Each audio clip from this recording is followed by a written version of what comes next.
안녕하셨습니까? 하나님의 은혜가 이 아침 우리 모든 분들과 함께 하시기를 간절히 축원합니다. 3월 18일 만나의 아침 새벽 기도로 시작하겠습니다.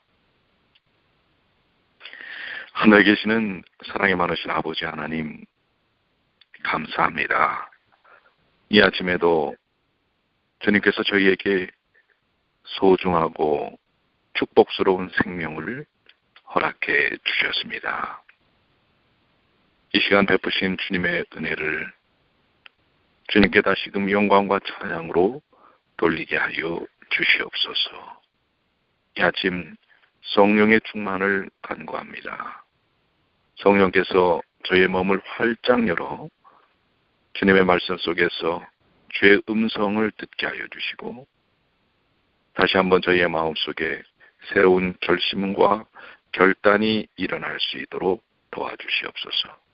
세상은 얼마나 어둡고 혼돈에 깊이 젖어 있는지 모릅니다. 하나님의 말씀도 세상의 모든 논리와 이치도 어두움에 잠겨져 있는 그런 시대 속에 저희가 살고 있습니다. 그러나 이 아침 밝히 진리를 밝혀주시는 성령을 통해 하나님의 말씀을 깊이 깨닫는 귀한 시간 되도록 도와주시옵소서. 어둠 속에 밝은 빛이 비춤으로 저희의 삶을 인도하듯 주의 말씀이 이 어두운 세상 가운데서 저희들을 밝히 인도하여 주시옵소서. 우리 주님 예수님의 이름으로 간절히 기도 올리옵나이다. 아멘. 오늘 함께 나눌 말씀 묵상은 고린도 후서 8장 16절로 24절까지 있는 말씀입니다. 고린도 후서 8장 16절로 24절. 우리 계속해서 고린도 후서 8장과 9장은 이 헌금에 대한 부분, 우리가 어떻게 피차 협력하여 귀한 나눔의 삶을 살 수 있을 것인지에 대한 부분들을 언급하고 있는데요. 특별히 16절부터 24절까지는 그 헌금의 관리와 또 그것을 맡은 자들이 어떠한 사람들이어야 할지를 설명하고 있습니다. 16절입니다. 너희를 위하여 같은 간절함을 디도의 마음에도 주시는 하나님께 감사하노니 저가 고난을 받고 더욱 간절함으로 자원하여 너희에게 나아갔고 또 저와 함께 한 형제를 보내었으니 이 사람은 복음으로써 모든 교회에서 칭찬을 받는 자요. 이뿐 아니라 저는 동일한 주의 영광과 우리의 원을 나타내기 위하여 여러 교회의 택함을 입어 우리의 맡은 은혜의 일로 우리와 동행하는 자라. 이것을 조심함은 우리가 맡은 이 거액의 연보로 인하여 아무도 우리를 회방하지 못하게 하려 함이니 이는 우리가 주 앞에서만 아니라 사람 앞에서도 선한 일에 조심하려 함이라. 또 저희와 함께 우리의 한 형제를 보내었노니 우리가 여러 가지 일에 그 간절한 것을 여러 번 시험하였거니와 이제 저가 너희를 크게 믿음으로 더욱 간절하니라. 기도로 말하면 나의 동무요 너희를 위한 나의 동역자요 우리 형제들로 말하면 여러 교회의 사자들이요 하나님 그리스도의 영광이니라. 그러므로 너희는 여러 교회 앞에서 너희의 사랑과 너희를 대한 우리 자랑의 증거를 저희에게 보이라. 고린도후서 8장 16절로 24절까지 있는 말씀을 읽었습니다. 우리 16절로 19절에 있는 말씀, 너희를 위하여 같은 간절함을 디도의 마음에도 주시는 하나님께 감사하노니 시작되는 우리 16절과 19절의 말씀인데요. 복음 사역에 있어서 동역자들이 같은 간절함을 가진다는 것은 얼마나 큰 하나님의 은혜인지 모릅니다. 함께하는 성도들, 믿음의 사역을 하는 동역자들이 같은 주제로 같은 목적을 갖고 같은 간절함을 갖는다는 것, 이것이야말로 사역의 연합이 아닌가 이렇게 생각이 됩니다. 이것은 그 안에 충성된, 하나님을 향한 충성된 마음이 있기 때문에 가능한 것입니다. 바울에게도 이러한 마음이듯이 디도에게도 이러한 마음을 갖고 있었다고 하는 것입니다. 오늘날도 하나님의 일에 대해 같은 간절한 마음을 가진 일꾼들이 많이 필요합니다.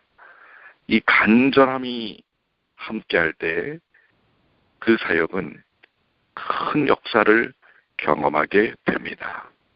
오늘 우리에게 있어서 가장 간절한 사역은 무엇일까요? 근자에 우리가 주제로 삼고 있는 선교의 중심을 청년에게 주는 것, 이것도 간절함이 필요합니다. 온 성도가 동역자들이 간절함을 둘 때에 거기에는 놀라운 믿음의 역사가 체험되어질 수 있다고 하는 것입니다. 또 부역반 사역, 소그룹 사역도 마찬가지고요. 전도 사역, 영혼구원 사역에 대한 간절함이 있어야 할 것입니다. 왜 사역의 진보가 일어나지 않는가? 그것은 흐트러져 있는 마음 때문에 그렇습니다. 간절함이 없기 때문에 그렇습니다. 오늘 우리에게 간절한 마음이 여기 더욱 간절함으로 차원하여 너에게 나아갔고 라고 하는 이 간절한 마음이 여러분과 저의 마음이 되기를 소망합니다. 바울은 디도 외에 또 한 형제를 보내었는데 그는 여러 교회의 택함을 입어 바울 일행이 맡은 헌금의 일로 그들과 동행하는 자라고 소개하고 있습니다. 그러면서 바울은 그를 모든 교회에서 칭찬을 받는 자라고 소개하는데요. 한 교회에서 칭찬받는 자가 되는 것도 상당히 귀한 일인데 모든 교회에 칭찬을 받는 자니 얼마나 귀한 일입니까? 칭찬을 듣는다는 말은 비교적 흠과 점이 없는 인격이라는 말을 이야기할 것입니다. 이러한 사람이 하나님의 일에 적합합니다. 이 인격에 흠과 점이 없는, 상당히 우리 그리스도인에게 있어서 중요한 것은 인격입니다. 그 인격이 어떠하냐에 따라서 하나님의 사역의 도구로서 쓰여지는 데 있어서 상당히 중요한 의미를 두고 있습니다. 인격이 순수해야 합니다. 인격이 정결해야 됩니다. 인격이 아름다워야 합니다. 모나고 급하고 이 분을 잘 내고 이러한 인격은 하나님께 영광을 돌리기 어렵습니다. 그렇기 때문에 우리는 의롭고 선하고 순한 그런 인격을, 그리고 다른 사람들과 잘 융화되는 그런 인격을 가져야 합니다. 말 한마디를 하더라도 따뜻하고 긍정적이고 조화로운, 주변 사람들을 배려하는 그런 인격이 필요한 것입니다. 그럴 때 우리는 그 모습 속에서 그리스도의 모습을 보게 됩니다. 그러나 그런 인격은 내 스스로 만들어낼 수가 없습니다. 그것은 성령의 지도하심 속에, 성령의 역사 속에서 하나님의 능력 가운데 이루어지는 것입니다. 여러분 스스로가 여러분의 형질과 성질을 바꿀 수 있겠습니까? 불가능한 일입니다. 그렇지만 예수를 계속 바라보고 예수님께 내 마음을 내려놓고 성령께 내 마음을 활짝 열 때 우리의 성질과 성품과 인격은 변화되게 되어 있는 것입니다. 오늘도 저와 여러분 모두가 주님께 주님의 인격을 담는 소망을 갖고 간구하시지 않겠습니까? 20절입니다. 20절과 21절, 이것을 조심함은 우리가 맡은 이 거액의 연보로 인하여 아무도 우리를 회방하지 못하게 하려 함이니, 이는 우리가 주 앞에서만 아니라 사람 앞에서도 선한 일에 조심하려 함이라. 바울은 교회가 모은 거액의 헌금을 가지고 목적지에 도달하려 함에 있어서 매우 조심하여야 한다고 이야기하고 있습니다. 그것은 아무도 그들을 비난하지 못하게 하려 하여야 하는 것입니다. 비난과 또한 의욕과 책망과 질타를 받을 그런 사역이 이루어져서는 안 된다고 하는 것입니다. 하나님 앞에서 양심적으로 행하려 할 뿐만 아니라 사람들 앞에서도 흠없고 정직하게 행하려 했다고 하는 사실입니다. 이것은 헌금을 취급하는 모든 일꾼들에게 요구되는 정신입니다. 헌금은 깨끗하고 정확하게 그리고 매우 부드럽게 처리되어야 합니다. 그럼으로써 대적자들에게 비방할 기회를 주지 말아야 합니다. 헌금은 하나님께서 관리자들에게 맡겨진 것입니다. 내 돈이 아닌 것입니다. 그래서 내 돈 쓰듯이 그렇게 관리를 해서는 안 됩니다. 그렇다고 해서 상대방에게 부담과 또한 어떤 인격적인 침해를 주는 듯한 그러한 태도를 취해서도 안 되는 것입니다. 그러나 가장 기본적인 헌금을 맡은 자들의 자세는 정직함과 겸손함입니다. 정직하게 헌금을 관리해야 하는 것입니다. 22절로 24절입니다. 또 저희와 함께 우리의 한 형제를 보내었노니 우리가 여러 가지 일에 그 간절한 것을 여러 번 시험하였거니와 이제 저가 너희를 크게 믿은 거로 더욱 간절하니라. 디도로 말하면 나의 동무요 너희를 위한 나의 동역자요 우리의 형제들로 말하면 여러 교회의 사자들이요 그리스도의 영광이라. 여기 세 번째 사람에 있었는데 바울은 그의 간절함과 부지런함을 여러 번 시험했고 확인했다고 이야기합니다. 특별히 헌금을 관리하는 일에 한 사람에게 맡기지 않는 것을 봅니다. 두 사람, 세 사람 겹으로 그래야 그들 자신도 보호하고 다른 이들도 보호되기 때문에 그렇습니다.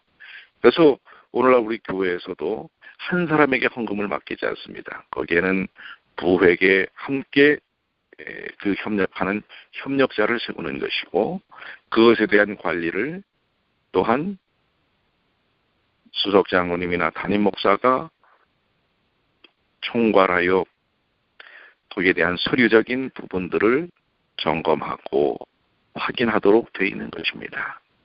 이렇게 2중, 3중으로 책임들을 분산함으로 인해서 그 관리가 독점되지 않고 또 왜곡되지 않고 소홀해지지 않도록 하는 것입니다. 교회 일꾼들은 이러한 맡는 일에 있어서 이렇게 헌금을 맡는다든지 사역을 맡는 일에 있어서 시험에 통과된 자들이어야 좋다고 설명하고 있습니다. 우리의 열심이 일시적이어서는 안 될 것입니다. 참된 믿음과 충성은 여러 시험과 환난을 통과한 후에 증거가 됩니다.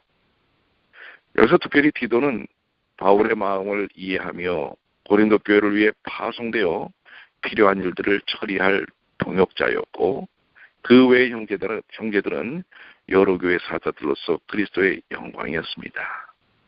교회의 충성된 일꾼들은 정말로 그리스도의 영광을 드러내게 됩니다. 그들은 그리스도의 은혜의 결실이며 그들의 진실과 충성과 사랑은 그리스도의 영광을 반영하는 것입니다.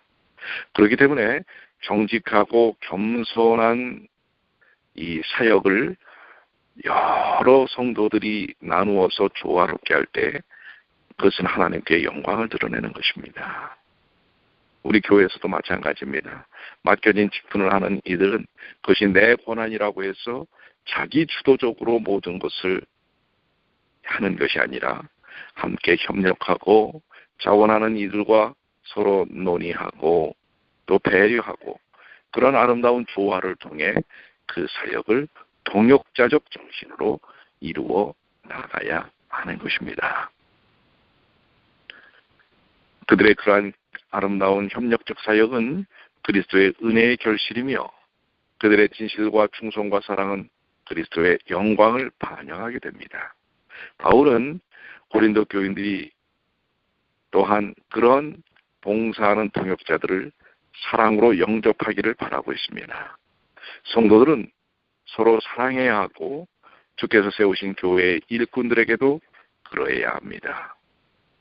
우리 각자 맡겨진 우리 사역의 동역자들은 서로가 견제하고 또 감시하고 질책하고 비난하고 판단하는 사람들이 아니라 서로 돕고 사랑으로 품고 협력하고 그리고 함께하는 그러한 믿음의 공동체의 동역자라는 사실을 우리는 잊지 말아야 할 것입니다. 자, 우리 이제 이 8장을 다시 한번 쭉 내용을 정리를 해보신다면, 특별히 8장은 헌금의 관리와 헌금에 임하는 태도에 대해서 이야기하고 있죠. 첫째로 헌금은 하나님의 은혜라고 하는 것입니다. 둘째로 헌금의 용도는 성도를 섬기는 일을 위하여, 즉 전도와 구제를 위해서 하는 것이고, 셋째로 헌금은 간절히 소원할 만한 일이라고 하는 것입니다. 넷째로 헌금은 하나님을 향하여 우리가 헌신할 때 가능하다고 하는 것이고요. 다섯째로 작정된 헌금은 필히 이행되어야 한다고 하는 사실입니다. 여섯째로 헌금은 풍성하게 하는 것이요. 일곱째로 헌금은 헌금자의 사랑의 진실함을 증명하는 일입니다. 여덟째로 헌금은 예수 그리스도의 성육신의 은혜, 십자가의 은혜에 근거하는 것입니다. 아홉째로 헌금은 할 마음만 있으면 있는 대로, 자원하는 마음으로 있는 대로 하는 것이 은혜롭다고 하는 것입니다. 열째로 헌금은 상호 간에 평균하게 만드는 것입니다. 서로를 돕고 돕기 때문에 어려운 이들을 부한 이들이 함께 나눔의 경험을 하는 것이고요. 11째로 헌금은 깨끗하고 정확하게 관리되어야 한다는 사실이고요. 12번째로 헌금은 교회에서 칭찬을 듣는 자들, 정직하고 겸손한 자들에 의해 관리되어야 한다고 하는 사실을 이 8장에서 언급하고 있습니다. 우리 사랑하는 성도 여러분, 헌금은 우리에게 마음의 부담을 주는 것이 아니라 하나님의 은혜의 통로를 활짝 여는 열쇠와 같습니다.